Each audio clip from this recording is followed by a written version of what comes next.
যেখানে সেখানে দাঙ্গা লাগিয়ে দিচ্ছে, শুভেন্দুকে পাগলা হাতির মতো বেঁধে রাখা উচিত। ফের একবার রাজ্যের বিরোধী দলনেতা শুভেন্দু অধিকারীকে কুরুচিকর আক্রমণ করলেন তৃণমূলের এক বিধায়ক।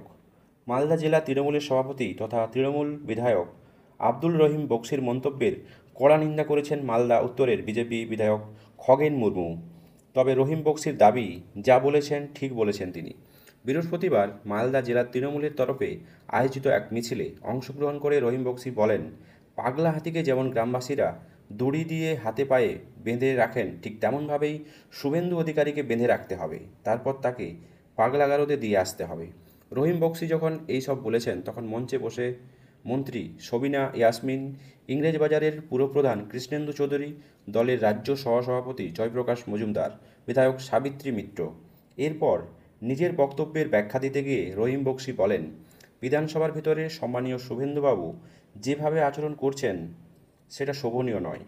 সেখানে যেখানে ইচ্ছাকৃতভাবে দাঙ্গা লাগিয়ে দেওয়ার চেষ্টা চলছে। তাই আমি বলছি, এরকম পাগলের মতো একটা মানুষ, যে মানুষকে মানুষের বিভেদ লাগিয়ে মানুষকে মেরে ফেলবে, তাই একে পাগলা হাতির সঙ্গে তুলনা করা হয়েছে। একে বেঁধে রাখা উচিত।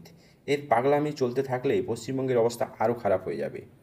রহিম বক্সির মন্তব্যের নিন্দা করে বিজেপির সাংসদ খগেন মুর্মু বলেছেন, অসংসদীয় শব্দ ব্যবহার করে বিরোধীদের ভয় দেখানোর চেষ্টা করছেন রহিম বক্সি, কিন্তু এতে বিজেপি ভয় পাবে না।